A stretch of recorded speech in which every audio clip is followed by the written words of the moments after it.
Hello everyone, welcome to the Hypergamous Journey. My name is Denise. Today I want to give you an update on my date. The one, the matchmaking company, It's Just Lunch, set me up with.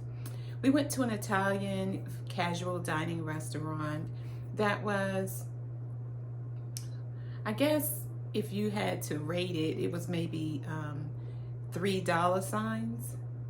You know, you've seen that kind of legend, like $1 sign, $2 signs, $3 signs in terms of the price. And we had a shrimp linguine dish, and it's where, you know, the portions are not like really big, but I think it was like this was the portion. So it was good. Not too salty. But sometimes, you know, when you go to those other chain restaurants, franchise chain restaurants, like, I forgot the name of that Italian place, like Carrabba or Olive Garden. It wasn't like that, like Olive Garden. I think their food, and maybe it's because I'm doing more cooking at home, but you know, that stuff seems to be really salty or sweet. So anyway, this place wasn't that way. So it's pretty upscale place, but so it was upscale in price. That's it. It was upscale in price, but casual in terms of attire. So I wore one of my goddess dresses, this one, and I could show you later, but so I wore this. Basically, this is how I looked. And my date is 71 years old, and I told you all of his background. He's a hypergamous man, 71, and he looked 71. You know, he walked 71, kind of frail. He's tall, so he was a little, you know, humped over. You know, he shared some medical condition that he had with me. And it was just a back and forth getting to know you. I didn't feel any chemistry with him. It didn't really look like he felt anything towards me either. He kept looking at the women that were passing by. Like we would be talking, he would be giving me eye contact, and when a woman walked by, he would, you know, break contact to look. And if it was 2 or 3 walking by consecutively, he would just look. And I've said this before about when your man looks at other women. Well, he's not my man, he's my date. So when my date looks, maybe I'll title this video that, when your date looks at other women and it's obvious and it's consistent, and you know, and you're on a date and you're talking and it's obvious that he's looking and it's consistent that he's looking, he's not interested in you. Some people would say, you know, it could be just a habit and maybe you need to tell him about it, which is true, but he didn't ask for my telephone number. So that was an indication right there that he's not interested. And yeah, so he's not interested in me, and his interest by looking at those other women, he's just letting me know. And it's not that I think he was doing it intentionally, deliberately. That's just a habit that he has, and whoever he's been with has accepted it. But I also know that if it were to go any further, that I would have to let him know that I find that disrespectful. And he would either monitor his behavior, because that's how he doesn't want to make me feel that way, or he would continue to do what he wants to do. Then that means that he doesn't care about my feelings, and I need to just stop seeing him. But we never got to that point, so I didn't have to do all that. So he didn't ask for my number. But this is the kicker.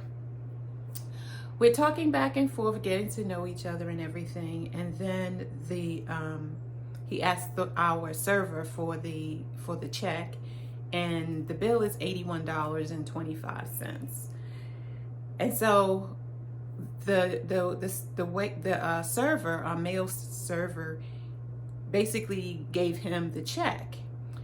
So I could see the amount because it was really big on the receipt. I could see the amount. So my date says to me, do you mind splitting this with me? I didn't mind splitting it with him, but I thought the date was going well enough where he would pay for it. But he didn't want to. And so part of the matchmaking service is just lunch, is that you agree, both parties agree that it's a split check. And usually what happens, since it's just lunch sets up the reservation, my previous 3 dates, the server would just come with 2 separate checks. So there was no awkwardness around it. And my last 2 dates paid for our lunch,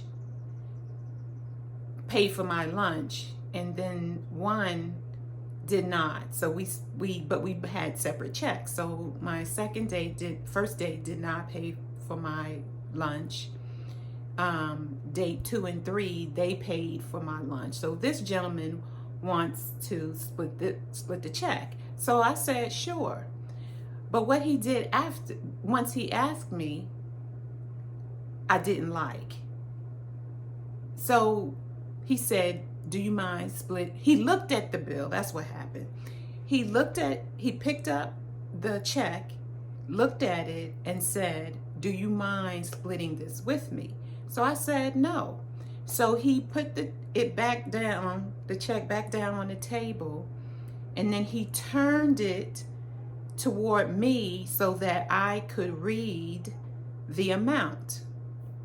So I looked at it and waited for the server to come to us. The server came and passed our table and kept walking. So I was going to say something to the server, so I did something like, and then my spirit said, don't do anything. He wants you to split the bill with him. Let him handle asking the server all of the logistics around splitting the bill. So he said, when he said, can you split it with me? I said, sure. I'm going to need a separate check. And so he said, oh, okay. Like, he was surprised I was going to say that. And the reason why I said I wanted a separate check was because I did not want to be responsible for splitting that bill in half, figuring out the tip and the this and the that and the that and the this. And maybe I was being petty, but we had the same thing. We had a dessert, we had the entree, and then he ordered bread. So I ate the bread. So I said, well, since he's, putting the check around so I can see it and all of this kind of stuff, I didn't order bread. I wasn't even going to order bread. I was just going to order the entree and a dessert and be done with it. So I was like, well, I'm not splitting that with him. He ordered it, and the way it was positioned on the check as 2 separate orders, like his was at the top with the bread and then mine was at the bottom with what I had. So I said, well, I'm gonna need a separate check. So when the guy passed it, I started to call his name because I always ask the wait staff, my server, their name so I can address them like a human being. So I was gonna call his name, and then I said, no, this is a date. He's the man. He wants to split the bill. Let him handle it. So I waited. It felt like 2 to 3 minutes for the server to come back to our table.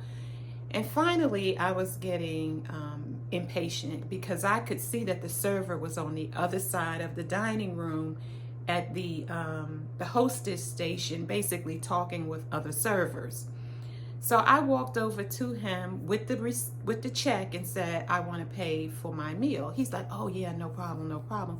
I could sense that he knew that something was up, because while I was waiting those 2 or 3 minutes for the server to come back to the table, I was not saying anything to the guy, to my date, and he was not saying anything to me. So both of us were in our head about this awkward situation with the check. He didn't want to pay.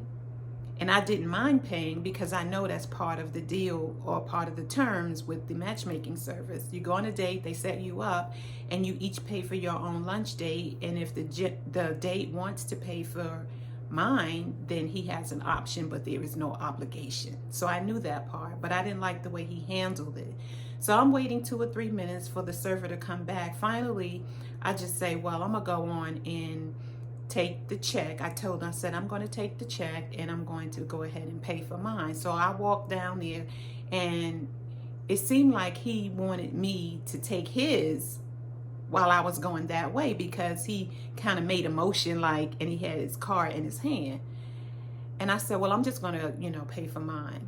So I walked to the guy and I gave him the check and I said, I'm just going to pay for mine. He was like, oh yeah, no problem, no problem. So he rung me up. And then he said, no problem, here, take your card. I signed off on it. And he said, I'll take the balance over to your table. So I was going to walk back over to the table and say goodbye and just leave. So while I was signing while I was signing my debit card receipt, the server came back over and said to me, he's going to pay for the whole thing. I said, oh, are you sure? He said, yeah, don't worry about it. He's going to pay for the whole thing. I said, well, I've already paid you. So he said, don't worry about it. It'll be canceled. So I walked back to the table and sit down and I said, what's going on? And he thought I was referring to the conversation that he was having with a mature server, a woman. She was older than everybody else, so she looked to be in her early to mid 40s. She looked to be, and everybody else looked like they were in their 20s. So he was having a conversation with her. So when I said, and she looked like she needed to get away, she's like, let me get away, I want to get away. But she had to be polite because it's her job. So when I walked up and sat down, I said, what's going on? He started to explain about some conversation he was having with the server, asking her what something on a wall meant or whatever it was. But I wasn't even talking about that because I didn't realize he was talking to her. I was asking him, I said, so, I said, well, what's going on with the check? And he said, oh, I got it, like that. I was like, oh, okay. So, we got up and we walked to our cars and everything like that. Like I said, he didn't ask for my number. I gave him a hug, said thank you for lunch, and went on my way. So let me know in the comment section what you think of that little encounter. Was I being petty? Or, if I was being petty. I don't think I was being petty. I just felt that, well, the way the server should have given us separate checks, but maybe the server didn't know that we were on a date and they're a part of, and how what the procedure is for the matchmaking company. So that's it. Like I said, this is the first time where we had one check for both of us. Prior to all the other dates, the server would give separate checks. Yeah, so that's my day. So, no connection. We didn't exchange numbers. And, far be it for me to really try to figure out why. But I probably, he's 71, I'm 61. I'm kind of youthful for my age. He said, it looks like you work out. I just do some push-ups for my arms, calisthenics, they used to call it back in the day, where you use your own body weight to move in repetition. So that's what I do. This is going to be a long video. So after we left, I went to the mall in an upscale area of Atlanta. And I'm walking around, doing my thing. I bought, some strapless bras to wear with, those halter style dresses that I showed you. And I also bought a like a smock top thing with big leg pants. It looks so cute in green, Kelly green. It's really cute. So for that, and I bought some eyeliner because I didn't really have any good, I didn't have really good black eyeliner. So I bought that. But I'm just strolling along and this guy says, you know, you're really beautiful, and talking as he's walking. And I was like, oh, thank you so much. Okay. So now I'm in the food court and he comes over, he said, I said to myself, if I see you again, I'm just going to buy you something. So we're in the food court and he says, can I buy your lunch or your food? Can't remember. I said, sure. Now I had just told my cousin, she went somewhere and someone offered her to buy her a drink and she said no. And I was like, you should say yes, because it's practice in receiving. You know, I'm not saying endanger yourself or, you know, you feel he's crazy and all of that. So she said that she didn't feel comfortable with the guy because he was being loud and he acted like he had too much to drink. Okay, so I'm not talking about those kind, but it's innocent. So this guy, he didn't seem threatening or like he was following me or anything. He was just being nice. So I took my own advice, which I had given to my cousin maybe 3 days before. So I took my own advice and I said yes. To me, it's a spiritual thing of when the universe, you know, gives you a gift, no matter how big or small, gives you a gift, it's being in that receiving state. Because I come from masculine energy and this is a way to practice receiving. So I said yes, and he bought me a meal and we ate in the food court and talked, and it was very good for both of us actually. So I'm not gonna give, you know, all the personal details, but suffice it to say that he's a hypergamy guy, and that's okay because he had something to share with me. He said that he's a writer and that he's done screenplays and a lot of other things. He said that he's written, and he entered his writing into like a screenwriting something in a competition, and he was waiting to be told where he placed the results. So he said that he wanted to do so many things in production and screenwriting and movies and things, but God told him to start from the talent where he's the strongest, which is his writing, and start there, get good at that before he goes on to something else. That was, I felt like, a lesson for me as I do this YouTube channel. Start with where I'm good at and then move into other areas. That was a lesson that he shared, that he received from God or the universe for himself, and he shared that with me. So I was like, oh wow, that's good. And something else, I can't remember the other thing, but you know, we shook hands and he said this was really good for me, and I was like, this was really good for me too, and we went our separate ways. Now, we went our separate ways. So as I was moving through the mall and all of that, I'm just a different person, y'all. I don't know what to say, how to say it. I'm friendlier. I smile more. I'm just different. You know, I feel lighter in energy. So yeah, I'm just telling you, you know, that's what happened on my day. And it's all good. It's all good. It's all practice. It's all practice. So thank you for watching, and I will see you in the next video. Bye.